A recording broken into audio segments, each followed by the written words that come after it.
is MC Fireside Chats, a weekly show featuring conversations with thought leaders, entrepreneurs, and outdoor hospitality experts who share their insights to help your business succeed. Hosted by Brian Searl, the founder and CEO of Insider Perks, and powered by insights from Modern Campground, the most innovative news source in the industry.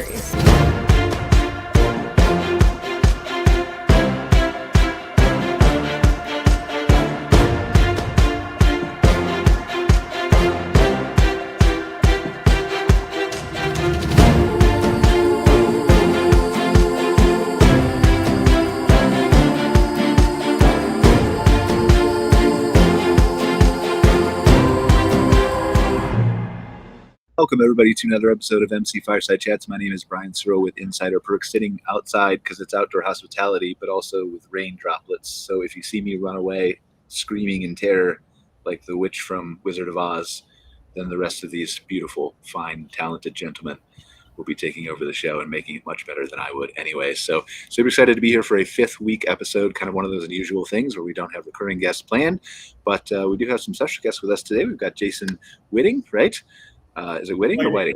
Whiting. Okay. See, that was my instinct, and then I read it, and I was like, well, missing the E is a trick. Yep, no worries. The president of Pentor Recreation here to share a little bit about his company, as well as some of the stock history you might delve into and how he got into the business. And then Nicholas, and is Courtney here, Nicholas? I felt like I saw Courtney, and then she disappeared. She was, and then she disappeared. She's camera shy. Okay. All right. Well, we'll assume that Courtney's there guiding all your answers. Right? Because she's probably she's the brains behind the operation. Is that fair to say? She's definitely the brains behind the operation, but I lucked out with this time. She's cleaning the cabinets and bathrooms. So. All right. Well, we're excited to welcome Nicholas and Courtney, owners of the Ridge Campground, and then Scott Hubble from nuCamp RV, CEO there. We're going to talk a little bit about his business and things like that, and then who knows where the conversation will go from there. So, who wants to raise their hand and start first? Look at all these people who are so brave. Yeah, I'll give it a go then. I guess maybe I'll just talk about a little bit about my background because that sort of informs how I'm running the campgrounds that I own now. So I went to business school and I got really lucky. In my third year, I took an investing course and it just clicked for me. I really loved it right away. It was the first class I really started doing the extra work in. And I realized, wow, if I'm doing this for free, because I enjoy it, if I can convince someone to pay me to do this, I really got life made. So I was lucky enough out of school to know what I wanted to do, got in the investing industry right away, and spent the first 20 years of my career, in the stock market. Loved it. Mondays, I didn't complain about it, didn't feel like work. And then the first 18 years were really, really great. And then the last two, I was just kind of getting burnt out for a bunch of reasons. So I started thinking about, what's maybe next. And I decided I still love business and I don't have any other skills outside of business. So instead of sort of buying tiny slices of businesses via stocks, maybe I'd buy the entire business and, sort of try to implement some of the stuff I've learned about good businesses and running businesses from being a stock investor in my own business. And I ended up picking RV parks and campgrounds. We can get into sort of why I thought it was a good idea. And I was hemming and hawing about leaving. And then I guess you could say I got lucky. They fired about a third of our division. And I was part of that. So if you're ever going to do it, that's the time to do it. I had sort of no job to cling to. So about 3 years ago, I made the transition. I bought our first park in London, Ontario. It's about 2 hours west of Toronto. And then a year later, all the way across the province to the east, I bought a park in Ottawa. And that's where we are right now. So I own a park in Ottawa and park in London, Ontario. And I've been doing it for 3 years. But so that's my background and sort of happy to sort of dive into, either sort of why I got here or how I've been finding the sort of initial transition to running real businesses. So I think for sure I want to dive a little bit into the stock market aspect like we talked about, as well as what drove you specifically from an investment perspective to RV and campgrounds. I want to come back to that though after we've had the other two people briefly talk about their businesses, right? Because I feel like it's a longer conversation that we can have that everybody may be able to join in on. But tell us specifically about why those two locations. How did you end up purchasing, just assuming we get to the point later, right? How you got to campgrounds, why in those locations, what makes them special or different? Yeah, so I'm not like some business owners or even the bigger RV park companies. I didn't decide to have we're only this. I'm only going to be high-end seasonals. I'm only going to be whatever a family campground, licensing KOAs or Jellystones. I was sort of more agnostic as a business person. I just I want to buy a good business at a reasonable price, and I Okay. think it could be a lot of different things.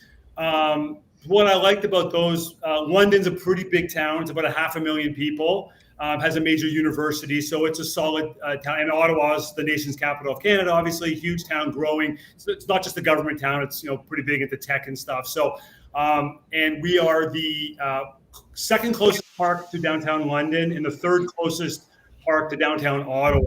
And all the parks closer than us are government run. So I just think they're extremely unique locations near very good cities. And that's sort of a great place to be long term. So this and then the other thing was the price I paid. And we can get into details sort of why these parks were available at the price. But I thought they were reasonably priced parks, mostly on a price per site, price per acre basis. With turnaround potential. That's why I had to sort of value it more off a land and site value as opposed to a cash flow, because they were sort of underinvested, they're under their full potential. So that was sort of the opportunity. The cap rates didn't look great going in, but I thought there was sort of lots of room to improve the parks. We're going there, fits and starts, but generally go in the right direction. But anyway, I can talk about more how they develop. But that's sort of the main thing was location. It's real estate, and I like both those parks because of the great location. Everything is always fits and starts with business, isn't it? You always go in with a plan and then it always changes and adapt. You have to adapt and modify, and you never get where you want as quick as you want to go to. At least that's how I feel. But yeah, I think Mike Tyson said it best was everyone has a plan in the ring until they get punched in the face. So that's sort of like business. Like, I had a great plan and then whoop, the market punched me in the face, right? In reality. So, and you just have to roll with it. So it's been a learning experience for sure. And I own a couple businesses, right? But and I've been punched in the face a couple hundred times, right? But I feel like if you own a business and you haven't been punched in the face, and you know what that means, right? Like it's not the literal like Mike Tyson if you run a business. But if you haven't been punched in the face yet, you probably should be looking around corners because it's coming. Right? Absolutely. I guess the punching in the face is more the sleepless nights is the way I did it. Like, oh my. Right. Yeah. So that's what I mean. Version of it. Yeah. So yeah, everybody has their different version of it. But let's talk to Nicholas real quick about the Ridge Campground. Nicholas, you want to introduce yourself, talk about your campground, and if there's wind noise in the background, somebody just tell me and I'll mute my microphone. I'm trying to block it a little bit. So Nicholas Denaro, Nick, I go by Nick. Me and my wife bought the Ridge Campground at the November 2021. We sold our family home and lived in our camper for a bit, and found this sitting around she found it sitting around the fire. I was sleeping, and I resigned from my work. I worked for a water utility in Nova Scotia for 14 years. In my last 7, I was a supervisor of their treatment plant, distribution, and dams. And I got tired of what I was doing, and needed a change for my mental health and a family. And so we thought selling the house with a 3-year-old or 2.5-year-old was a good idea. And anyway, we found this place that was within our budget, and we dove all in. And again, we had lots of ideas of things, we can do this, bang, bang, bang. And it's a family campground, but we've got all kinds of guests here. It's a smaller campground. We have 45 3-way service sites, a bunch of unserviced sites, and 9 cabins, rustic cabins. But we're on 81 acres. The infrastructure is all good bones. It's got nice, good infrastructure underground, so there's lots of room to grow. High yield wells, so I shouldn't need any more wells, and maybe a little more treatment or tanks and stuff. But yeah, we weren't don't have a business background. My wife has an admin business kind of college degree. She works for the hospital, and mine's a utility base. So I was just spending money. I'm good at it. But yeah, something different. We love to camp, and we love people, and just we've got the time and the energy, and And but we've been certainly getting punched in the face, that's for sure. The interest rates aren't helping us, but we're getting through. It's all good. Well, and again, we'll talk about what we talked about before the show, right? But with a little bit about the challenges that Nova Scotia specifically has faced this year in a few. But it is interesting to me what you say about how, you used to work for the water utility company, I think, and I'd love to hear your guys. Scott, I promise we'll get to your introduction in a second. But just it's interesting to me because you hear of, and I'm sure this happens in other industries, right? With hotels and people who open up coffee shops and stuff like that. But I feel like disproportionately we hear more about this in outdoor hospitality, campground owners, RV park owners, glamping resort owners, people who worked for X job for so long and then decided they were just going to quit that job and then go into RV parks and campgrounds. I feel like there's more people who do that than quit their jobs and go into something else midlife as a complete 180 direction change. Right. And I don't know if that's disproportionate because I work in the industry and probably talk to more people than anyone else. But how did you make that pivot? How did you decide? Obviously there's probably a love for camping, right? That we hear from everybody, but yeah, why not a donut shop, man? Why not a pizza place? I like to cook food for me, but I don't know. I literally, that's all my skills is, I did some boxing too, but I wasn't very good at it. But my only skills were that utility, what I know, water treatment and distribution, that sort of stuff. That's what I went to school for. So I wasn't sure what my next career was going to be, and we started looking at campgrounds and cottages while we had the house, and just realized that financially it wasn't feasible. We needed, and then the Nova Scotia market, we looked at putting our house on the market, and we couldn't get enough for it to really put us anywhere we needed to be, so it wasn't worth it. And then the market went foolish here, and so we said, all right, let's go. So we sold the house with no destination in mind, and we've been to Digby several times, but we this one just happened to come up at the day before. Courtney found it on Viewpoint, and we both took the next day off work, drove down, had a look, and said, yeah, let's put an offer in and see what happens. It was that quick? Yeah, 20 minutes. We left here 20 minutes, and we called the bank or our agent and said, put the offer in, and we'll figure it out. This begs the question then, what was so special about the Ridge Campground that you were like, I need it right now? The infrastructure and the property size. All the buildings are big. Everything needs work, and we found a lot of things that were hiding in the behind the curtains. But we like the size of the lots. They were nice big lots, and we contemplated kind of building our own. But the cost of the underground electrical and all that stuff, and buying the land and everything, we just didn't think that we could swing that. So it had a little bit of everything, the unserviced, lots of woods, a few cabins, a pool, big rec hall, two big washroom buildings. So it was in our budget, and it's what we wanted to do. So there was a couple other campgrounds we looked at, and we couldn't afford the down payment ourselves, and we wanted to do it ourselves. So this one was within our budget, and once we saw their financials and stuff, we figured it was under promoted and that we could do better. So that's been our driving force, is to do better.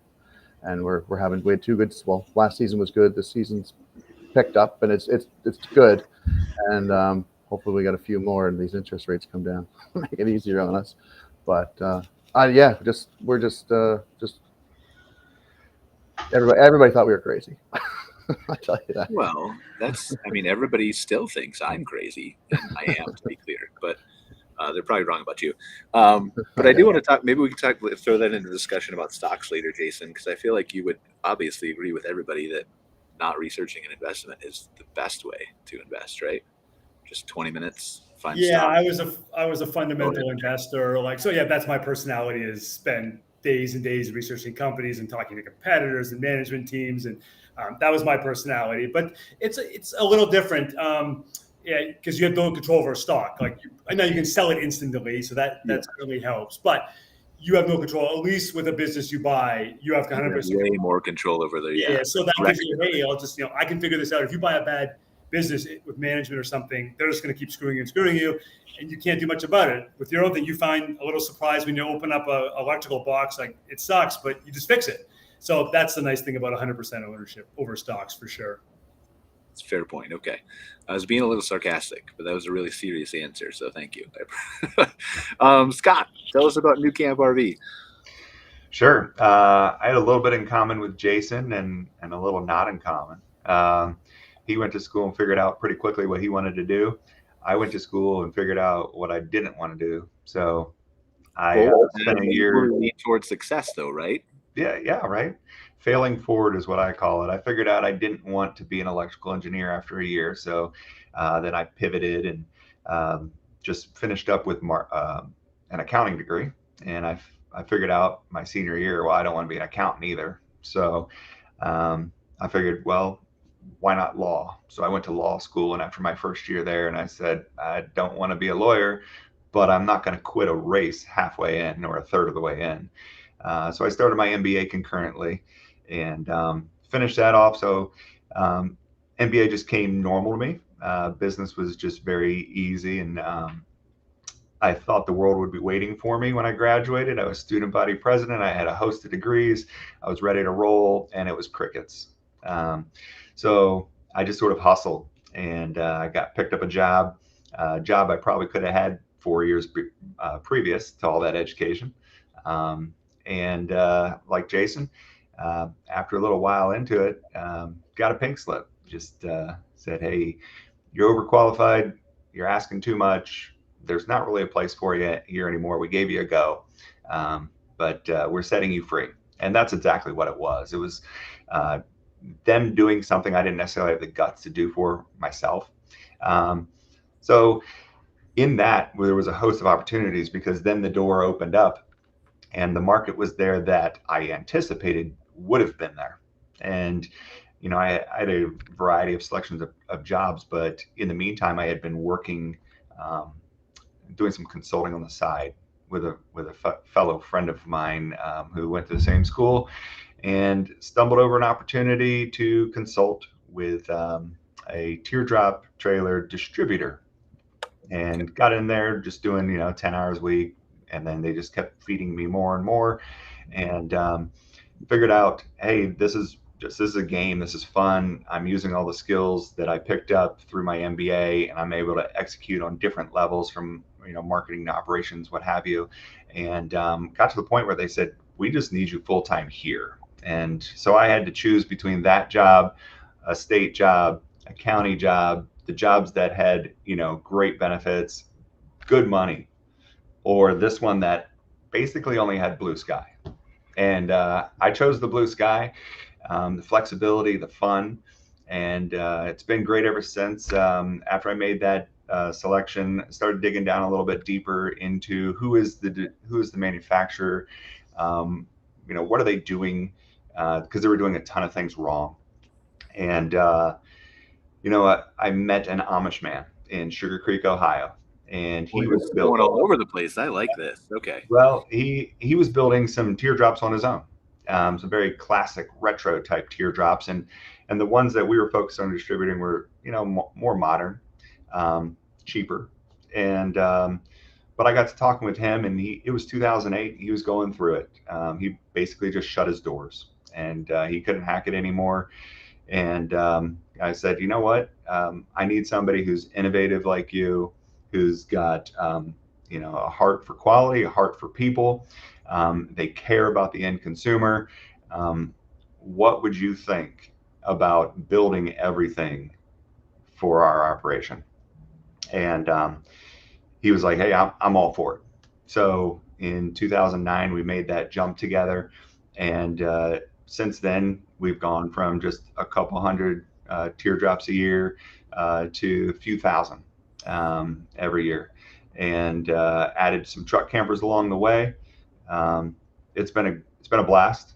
I haven't worked a day in the last, what is that now, 15 years.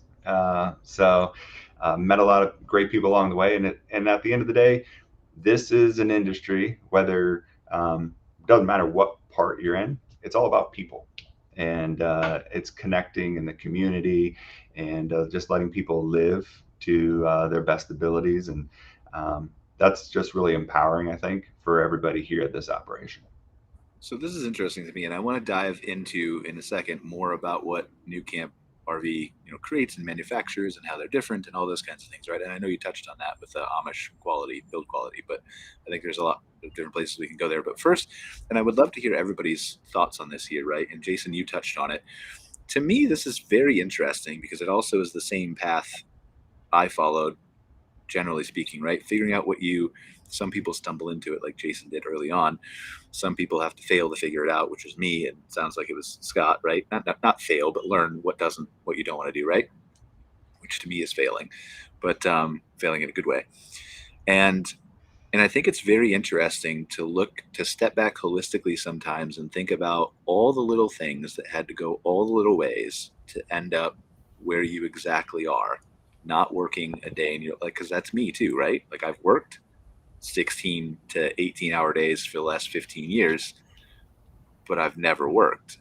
And I feel like it's really interesting to see how we get to that path. And in so many things, I was exploring this, I think a few months ago with my girlfriend, where we were just kind of thinking back, like I was thinking back to how, like all the little things, like one little tiny thing could have been different and I never would have been here despite my work ethic and all that, right? So any thoughts on that very broad topic of how we got where we are today? Well, I don't know about you guys, but I planned my life when I was 18. I knew where I was going. I knew how I was marrying. I knew when I was going to graduate. I knew exactly what I'd be doing, where I'd be living, all those things. And yeah, massive over 100 on that checklist. And it couldn't be a better story for me, frankly. Yeah, so am I. I'm over 100 too. Yeah. And then just circumstances throughout your life, they reshape your perspectives. They break you. They teach you lessons. So you just, your eyes are open in a totally different way. Your ignorance is revealed to you. And then you start learning and listening to other people. And that's when you really see those opportunities, right? And I had to get fired not once. I've been fired twice. And I tell people all the time, awesome stuff. I loved it. It didn't shake me the day that it happened. I wasn't grateful for it, but that took me a little bit. But I highly recommend getting fired. It can change your life in a great way. And you're right, though, that you've hit the nail on the head with the opportunities, right? Because if you hadn't gone through those things, and I'm speculating from an outside perspective, so feel free to correct me, right? But if you hadn't have gone through those things, then you may never have seen the opportunity with the Amish guy who was making the better quality trailer, right? Like all that just stacks, and it's crazy how much it's a Jenga block of, right? No, it's not work if you're having fun. That's what I've been finding here. I was always working at the utility and, just put everything into it to no end other than, a good paycheck. I worked my way up the ladder and then I was like, this ladder's not for me. That's what I went to school for, but I got to find my way off this thing. And it took us a few years to figure it out. And then we just figured it out. And I think maybe that's part of, we've gone full circle here a little bit where we talked about, how do you decide the quitting of the utility company or generally whatever, right? To pivot halfway through your life. Resign. I like the word resign. Resign. Sorry. I apologize. But yeah, I mean, it's interesting though, now that we're thinking about this in this way, maybe that's why there are more people who go into the RV park campground space, because that gives them that freedom to enjoy the outdoors, to feel like I think there's a disproportionately larger number of people, and this is coming from somebody who doesn't own a campground or RV park, right? Who sits in an office most of the day working on marketing, advertising, tech, AI, stuff like that, right? And I love the outdoors too. But a disproportionate number of people who can blend their passion with their work, and it's an easier way, not work-wise, right? But an easier way to find something that you really truly can enjoy. Is that a fair statement, Nicholas? Or yeah, no, like we get to meet a lot of great folks. My young fella's wasn't in preschool or primary preschool there for the bit for the first of last year, so I got to spend a lot of time with him, which I didn't have the option for my 8-hour day, right? I never saw him, so as sort of impeded some of the work, but we had more fun and then when he was in daycare was what I was looking for. And when he is in daycare, then, I get to do some stuff, and then a full-time daycare this year. So I had a lot more time to pick off some of the stuff on my list. But yeah, it's just, but when you're doing things like I pick what I want to do, right? There's things that have to get done, but it's like I have a list of things I want to do here to make it better, and it's not really work, you know. And then every once in a while I need a little bit of help, or I bring somebody in to help me when it's outside my capabilities. But it's, you get to like pick and choose what I want to do within reason, and it's, you know, I could work all day or work for an hour or go talk to some guests or have friends come down to camp and I can hang out and chit chat, and, you know, it's kind of just a different, it's a lifestyle, I guess, more so than work. I think it's also important to say, like, we're not saying it's easy. We're saying that it's different. It's not really work, because there are struggles still, right? There are obstacles you have to overcome. And Jason, feel free to touch on this. You've been quiet, but I feel like you can definitely shed some interesting perspective on this. How do you see it from your side? Yeah, I got two thoughts. One is on the easy part. Yeah, I describe it as like having kids, owning a business. There are moments of incredible joy. There are moments of absolute anger and frustration. But overall, it's rewarding is the word I use, right? You're built with your kids, right? You're trying to have them grow up to be, you know, functioning adults and move on. And it's a rewarding process as you see them, you know, first they start to walk, and then they make friends, and all of a sudden they're bringing a girlfriend home, and like, it's very cool, but like, you know, it's also incredibly frustrating the whole way. And a business is the same way. Like, you're raising a child, and there are moments, I just go crazy or I don't sleep. But at the end, when you manage to step back, and, you know, in Canada, we're seasonal, right? We have the winters, we're shut down. You can get a little distance from the business. You're like, hey, it's kind of cool. Like, everything didn't go like I wanted it to last year, but like, we still built something. It's gotten better. You know, we maybe took 2 steps forward and 1 back, but we still took 1 forward total. And like, I'm just building something cool. And so it's been a great experience. Rewarding is how I describe it. And then just about the challenges, I think you guys are all bang on about how you seem like we all sort of approach it the same way. And I like quotes, so I'll throw another quote out there. But, you know, problems are just opportunity and work clothes. So that's it. It's like they're not bad or good or anything. They just, hey, here's a problem. Let's solve it. How do I not make the same mistake again? How do I get better the next time? Cool. Now when I see it, I'm stronger from it, right? And sometimes it doesn't feel like that in the moment. It feels really awful. But again, getting laid off doesn't feel good, right? A lot of this stuff, you know, a guest gives you a 1-star review, it doesn't feel good, but you come out of it stronger, and you're a better person from it. And you know, that's what I've always approached all these problems. It's just like, there are opportunities eventually. And I think it's always made me stronger. And it sounds like you guys have had similar experiences. Yeah, I mean, I think you have to learn that lesson the hard way, right? And nobody's saying that, like, I'm still learning lessons every single day. So no one's saying I'm better or Scott's better or you're better, right? Like, we're still learning those same things. We just have maybe learned them over, it's 15 years for me, right? So I think it's an interesting perspective about the child, though, because I think I agree with that too. Maybe like you go through, because it's the beginning, it's way harder, right? Year 1, 2, 3, 4, when the terrible twos of the child are there. And then they grow up a little bit and can actually communicate with you better. And it's a little bit easier, but still a struggle. And so, and then maybe you have a few years of peace before they become a teenager. And then it's all chaos again. So, but I mean, it's definitely interesting. So let's, Scott, tell us about, I want to give you a chance to talk about nuCamp for a second before we pivot, and maybe talk a little bit about stocks and get into some Jason's expertise. Yeah. So nuCamp, we're the world's largest manufacturer of teardrop trailers. We started in a 3-car garage in 2009 and slowly built out from there. 400 units, 1,100 units, so on and so forth over the course of the last, 14 years, I guess.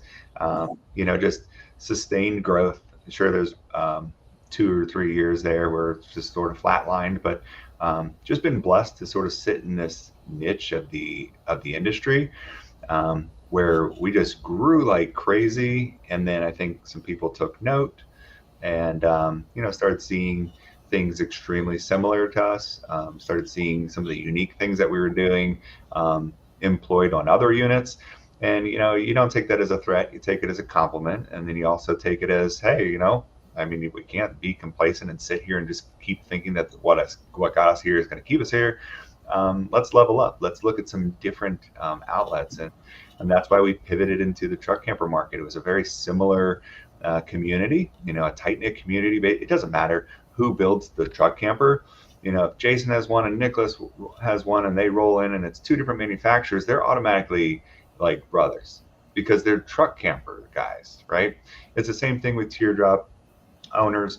Doesn't matter if it's a nuCamp or something else, they're automatically, they identify with each other. And there's that cool sense of community. So we saw that opportunity. So we livened up that market. It was old and dusty and squared off for so long. And so we brought a truck camper that was very fashion forward and, European design inspired, but infused with Amish cabinetry. And, sort of just redefined a lot of it. And that sort of goes to our people, I guess. The outside, a lot of our designs, Euro inspired very much. Sometimes it's color, it's shape, it's sourcing components. Some of our key partners that we employ are overseas in Europe. And but on the inside of the unit, our calling card is our cabinetry. And we've got a rich furniture residence here. A lot of furniture sold indoor, outdoor. A lot of different kind of woods are employed. So there's tons of craftsmen in the area, and it's just a great opportunity. We actually have sort of, for lack of a better term, sort of a mill in the middle of our production facility. I mean, we've got just a full service woodworking department, and we don't chintz on the cabinets. It's real wood. It's just solid. It's not going to flake. It's not going to fall apart. It's not particle board. It's not any of that MDF stuff.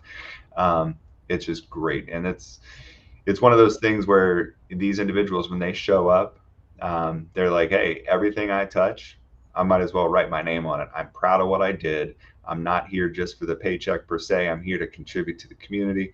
So it's a really cool environment to be in. This area is very sparsely populated, but they're here to just give their best and for us to all walk this road together.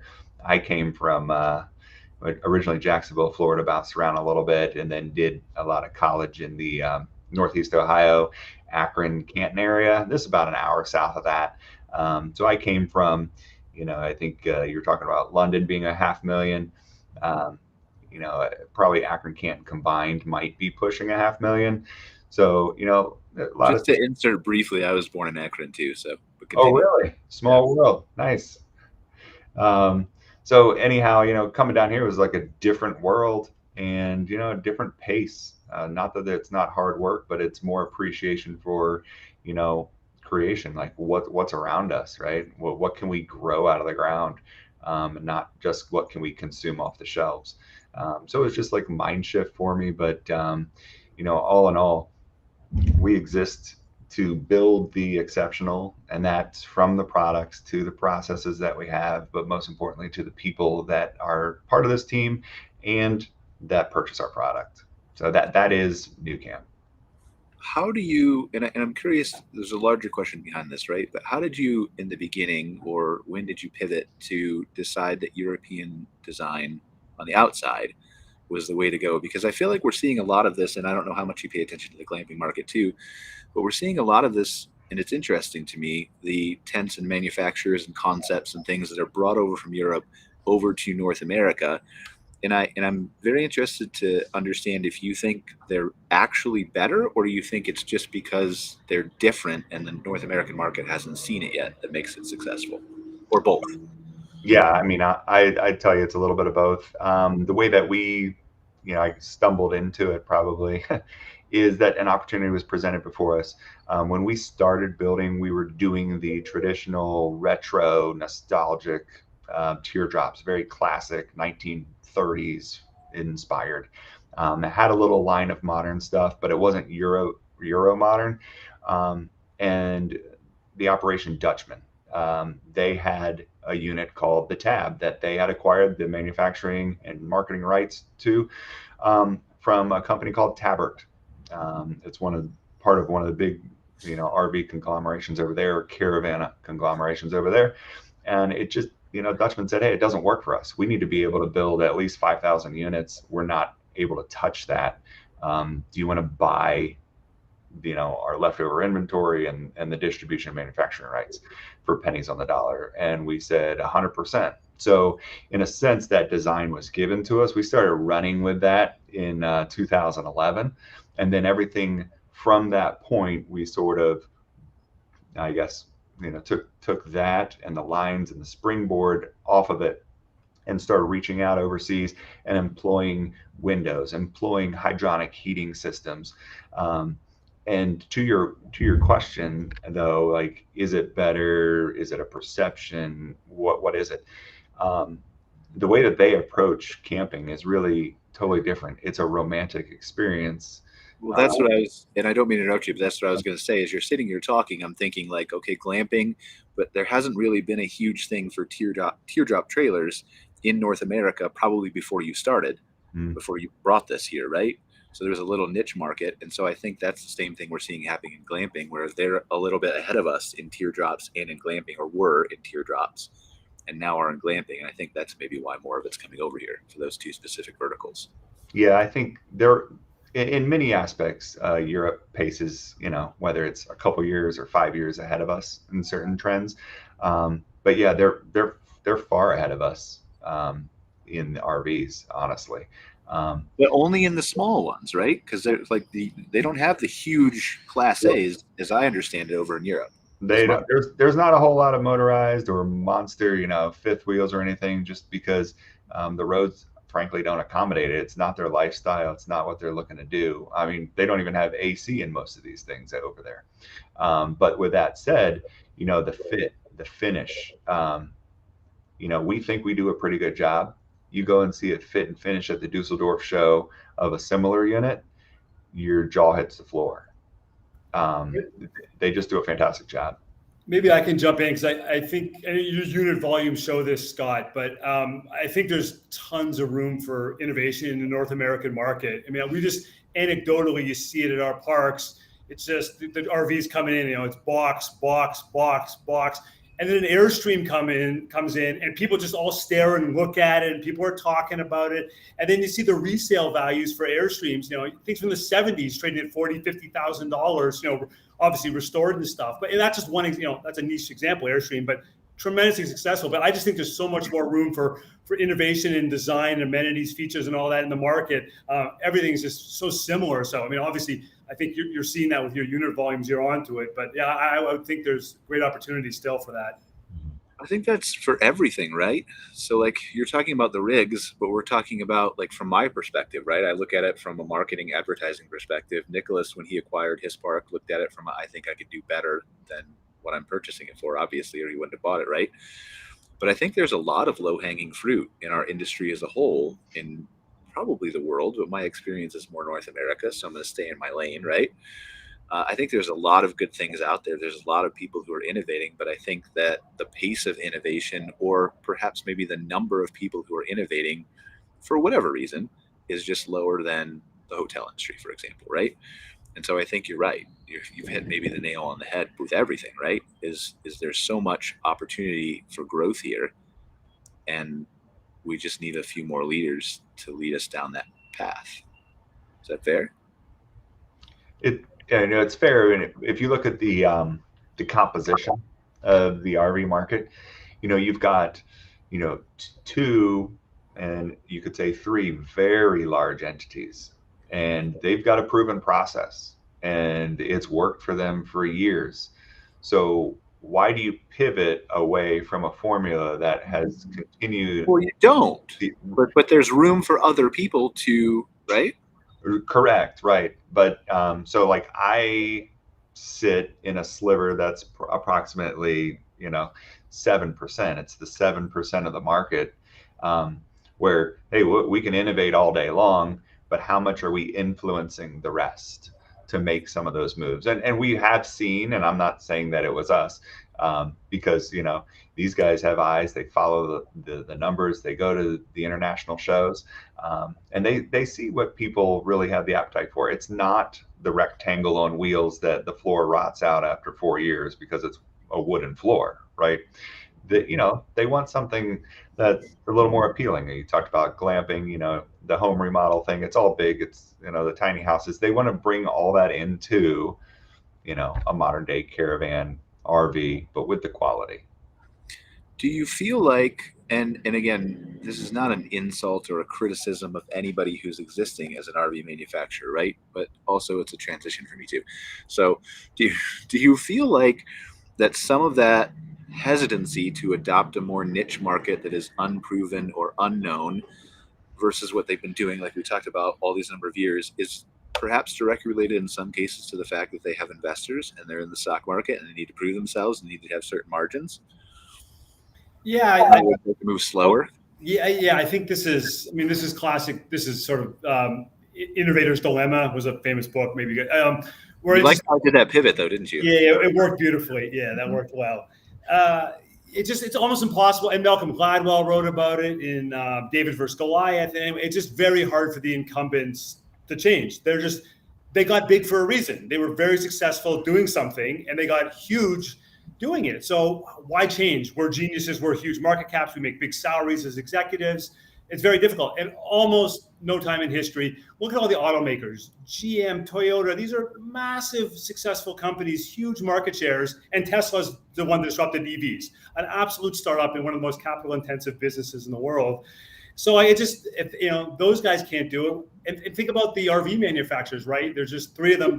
And I know why they're all in Elkhart, Indiana. There's lots of economies of scale and stuff. But it's also groupthink. It's just a bunch of guys all in the same area with all their suppliers located in the same area.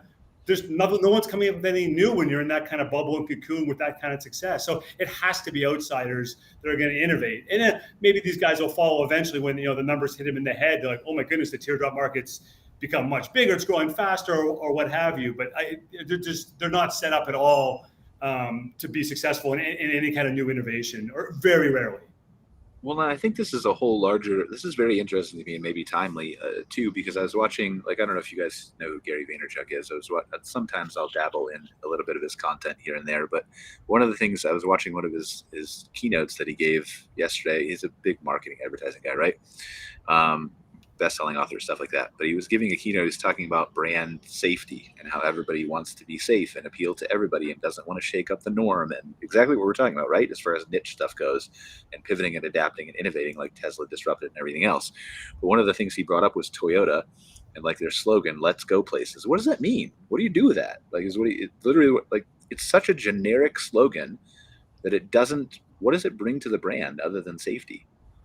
And so I think that lends to what you're talking about.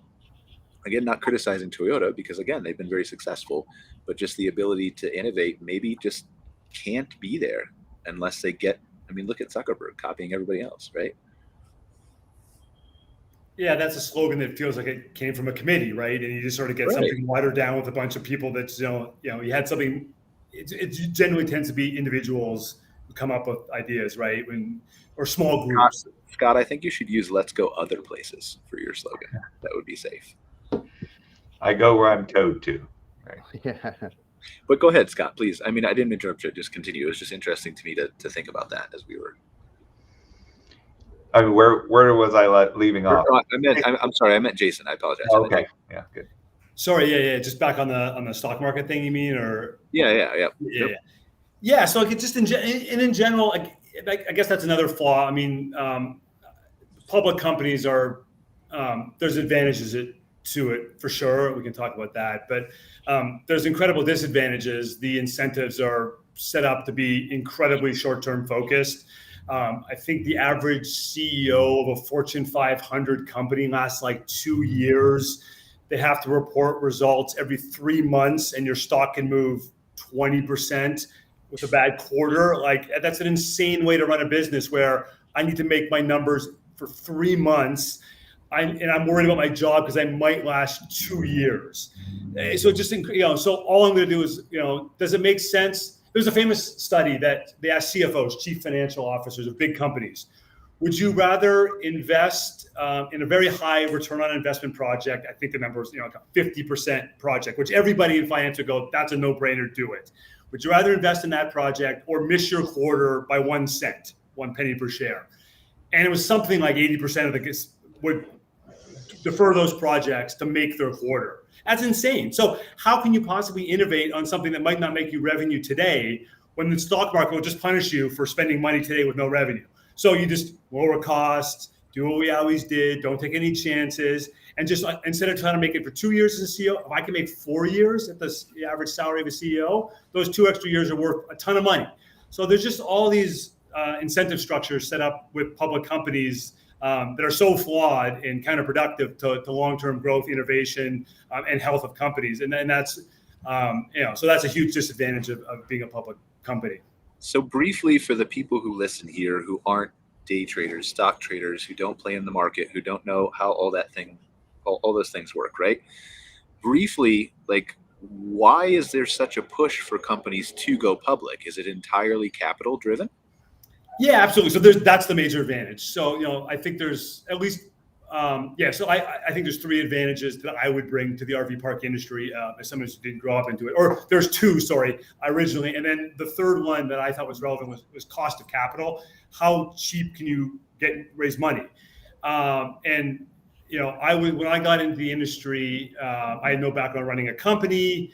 I was a stock market investor, no business ownership experience, and I took out debt, about half debt finance and half with my own money equity. And the rates I got were terrible. It was like if you compare it to a public stock, it's called junk rated corporate credit. That's how bad my spreads were over what government are. Yeah, I was considered a borderline bankrupt sort of company with what I had to pay. But it's like, okay, I got to establish a track record. You build your record up, you get credibility at the bank. You'll get next time you renew your loan, hopefully you get better rates. So again, being public, their cost of capital, what they could raise debt at, what they could go sell stock in the market. I got to go raise money from it's all my money and I have one small equity partner, or from other people will be way higher than they do. So when they're bidding on a park, they can just pay a much higher price than I do because their cost of money is a lot cheaper than mine. So definitely there's a huge advantage. And there's also a liquidity advantage, right? My net worth is all tied up in something that's very hard to trade. You have to put it on the market with a broker that charges you a huge commission and all of this stuff. Why I ever want to get out of the RV park industry. A stock, you can just, if I have a lot of my money tied up in a stock, I can sell it in 3 seconds on E-Trade or any platform like that. So again, a number of advantages being public. It's not all bad. There's reasons they do it that are super good. So I think we can spend maybe a few minutes here talking to Nicholas and Scott about the same thing from a diverse industry perspective, right? Like, and you don't have to share what you don't want to, right, Nicholas? Of course, or anybody. But like, how do you decide loan, not loan, savings, not savings, where to get your funding, how to buy, when to buy, what your budget is, right? Those kinds of things. What goes into that from your mind, Nicholas? We took a federal loan, just like a small business federal loan. We had I forget what the percentage was for our down payment. That was personal out of our savings to put into the business. And, it's its own company or whatever, but we had to borrow just to make it happen. It's a big number for us, but we felt it was worth it. Just, we can always sell the place. So, the for sale sign's the next sign that goes up. I always joke, but but no, we had to do it. So we felt it was worth the risk. And then it's a variable rate on our mortgage, which we were advised to do, which now we know we will never do. But it was fine when it started. But now, however many months later, and the way the interest rates are going, it's a big number every month. But especially in the winter when we're shut down, like that hurts. So like we floated this place out of our own pocket in November after we purchased it. And then once we got in, we're like, oh, yeah, there's no revenue. So this is all coming out of our pockets. Like, okay, well, we're all right. We'll get it back. Like, but one day we'll get it back. But it was a risk versus reward. And I think the risk is worth what we're into now. The risk certainly worth what we're into now. Just, we're building our own brand. We rebrand it and just trying to get different markets and different guests, travelers in different areas, and figuring out how to reach like European travelers. Like we get some, but we're not really sure how to market ourselves to attract them when they're coming over on the ferry, or like they bring their European vans over and stuff. We're trying to hit that this winter on our off season and see how we can figure out how to get a few more Call me, eyes I'll travelers here. Call you? Yeah, that's what I do for a living, is marketing advertising. Oh, I'm not talking about pay me. Like, literally just call me and we'll talk. All right, but, cool. I want to briefly go maybe into some of those risks if we have time at the end. But Scott, how did you decide? Yeah, I mean, hey, early on we were just building one to sell one to build another one, right? So there wasn't actually, hey, let's go secure $250,000, $500,000, whatever it is, and let's build this thing up and out. Joe had a small facility. He had the tools to work with. He had a network of individuals that we could reach out to. So we didn't have to make a ton of investments. Obviously, it was basically just get some parts in. So we just and he was extremely risk adverse with respect to debt because he had just fallen on his face. So anyway, we just sort of did one by one as things grew. Obviously, we're dealing with floor plans from manufacturers. We're securing a line of credit from the bank. Today, I've got a leadership team. We sort of huddle up. We say, hey, what do we want to do? How do we want to make these expenditures? How do we want to invest? But one thing that we do is we don't necessarily, and it might sound a little foolish at times, but when we're developing a product or a service, we're going to estimate what our investment's going to be, right? But we're not going to say, you know what, this unit's going to cost X and then go into it. What we say is, hey, we want to deliver this product, which is XYZ. And whatever that ends up being, that ends up being. Now, obviously, there's a cap to that, right? You can price yourself out of a market, but we've positioned ourselves. Nicholas talked about, rebranding himself. Like we've branded ourselves, hey, highest quality RV. We're in the space. If you look at teardrops, you're going to pay a pretty penny for our stuff. And the reason is that we're going to put some really good stuff in it. We're not going to chintz. We're not going to spare any expense on doing that. So that's how we approach, hey, what's the investment going to be? Well, hey, let's look at the product. What does the market want? What does the market bear? We'll do that and work our way back into it. It's interesting how we all get here in our own different paths, right? Like for me, like I never took a loan. I never got an investment. Well, it was all credit card for me, right? That was all right. And obviously in hindsight, I started this in 2009 when I was young, not old like I am now. In hindsight, probably could have found a better way to not pay 22% interest on credit card rewards and all that kind of stuff, right? Jason said call him. And that gave me a heart attack hearing you put it on a credit card. It's a finance guy, sorry. No, I know. Like but when you're early in business, again, just like everybody else here, right? You don't know what you don't know. And I honestly Absolutely. and again, I wasn't carrying debt for years or anything, right? So, and there was a method behind the methodology. Like I was getting rewards points and stuff like that I thought, well, did make up for a portion of it. But anyway, so yeah, you learn what you learn. But either way, like I came out and I'm happy and I don't have any debt. And so it is what it is, right? But yeah, we all have our own unique ways that we get there. And it's interesting how we inform those decisions. But briefly, let's talk about risks with Nicholas, and then we'll kind of wrap up the show. And so, Nicholas, we talked about this before the show a little bit, but Nova Scotia particularly was hard hit this year with some natural disasters, fires, flooding on the one side of the island, right? And I admittedly have not looked at where your campground is on a map, on a pin, so I don't know how you were impacted by that, but I'd love to hear how you were or weren't, and then how you kind of overcome those challenges and how you see the path forward, because that's a big part of business is risk and managing that. We got really lucky here. We had a very little bit of rain when everybody got hit hard. So we're up quite high on the ridge here, but Digby County didn't really get much rain with those storms. But like Lunenburg County and Queens County and Halifax, and they all got it, but we missed it. And the fires, we didn't have any of those fires here. We got some smoke that came from Shelburne Way, but we were very lucky. There's a lot of parks, few parks that lost their parks in Nova Scotia. So, we got lucky with that one. So how do you, as a business owner, look at that? Like, obviously, it impacted tourism to Nova Scotia, right? I mean, if you read on the, like, we've had dealt with this with clients where we send out press releases after hurricanes when the media is saying that everything is destroyed, and you're looking at your park and like there's a tree branch down, right? Yeah. You have to get that word out. So how do you deal with that from a, obviously you were blessed that you didn't get touched by the fires or the floods, but how do you deal with that from a, look, I'm open and I'm here message perspective? Well, we put a note out that for, folks that were affected by the fire, if they were evacuated, that we would, open to them and, no charge, and try to, give some folks some place to go. We're a little bit out of the way here. So, but the offer was out there. But we had, cancellations, and,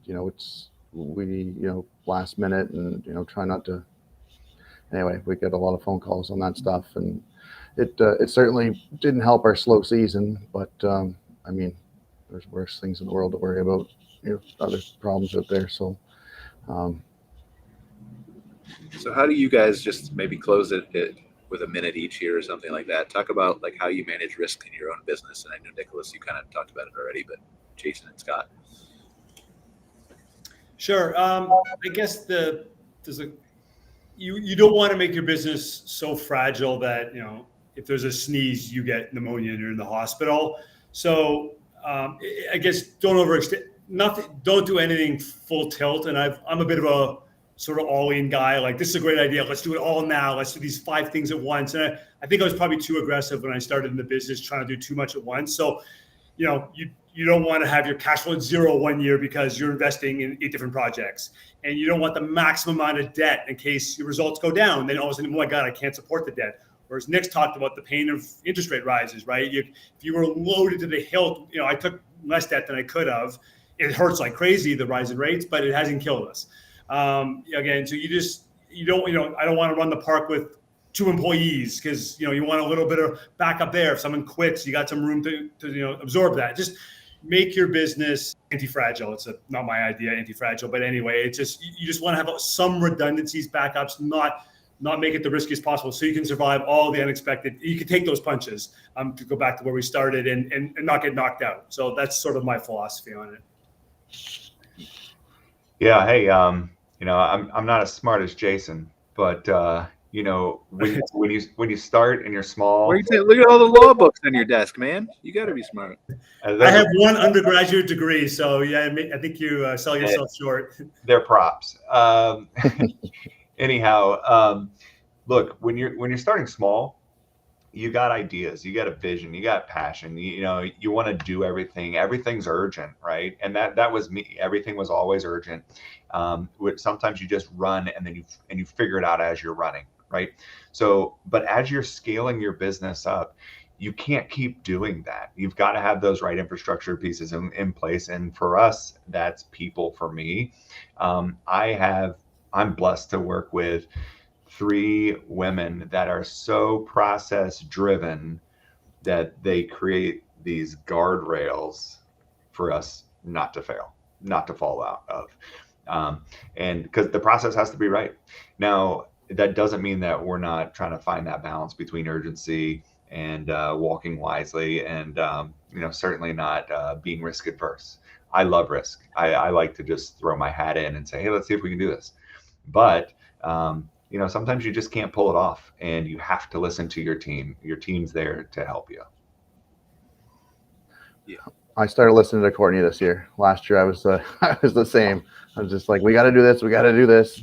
And because you have to fail to succeed first, right? Yeah. And at the end of the year, you were right. Yeah, I shouldn't have spent all that money to try and do this, and this. But we're learning it. So this year, it's dial back a little bit and do some things we have to do, and not do everything I want to do or we want to do, and just stay 1 foot after the other. And sometimes, like you said earlier, we take one back.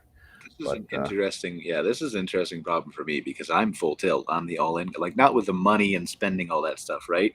But with the, I want to innovate and move super fast. Like, this is what I had no idea, 0 idea on November 29th of last year that this entire company was going to pivot and focus on AI. Like, I knew that AI was coming because we had been playing with it since 2020, and I knew that moment was there, but I had no idea that was going to be tomorrow, November 30th.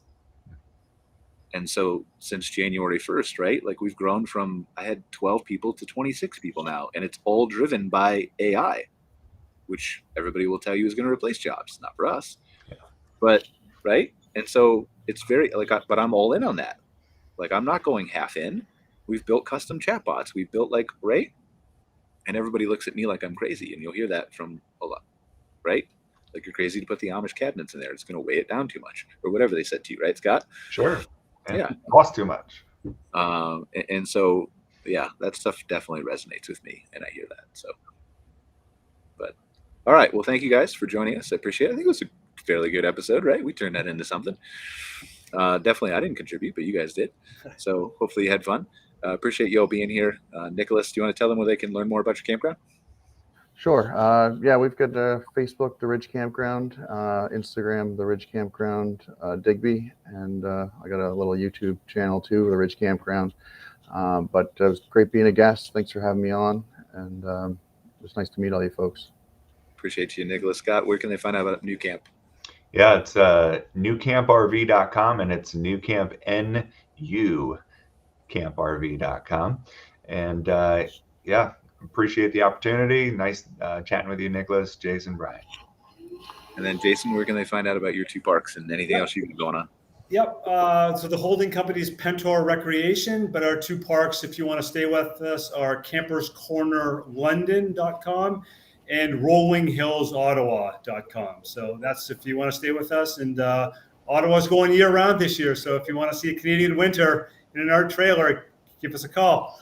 But yeah, thanks for having the opportunity to come on. It was a great time. Awesome. Well, thank you guys. I really appreciate it. And next week we are off. We are I think for the first time in like a year and a half, not having a show because I'm going on vacation. There's nobody apparently who wants to host it. So we'll see you guys in 2 weeks on another episode of MC Fireside Chats. Thanks for joining us. Take care, guys. Take care. See ya. For joining us for this episode of MC Fireside Chats with your host, Brian Searl. Have a suggestion for a show idea? Want your campground or company in a future episode? Email us at hello@moderncampground.com. Get your daily dose of news from moderncampground.com. And be sure to join us next week for more insights into the fascinating world of outdoor hospitality.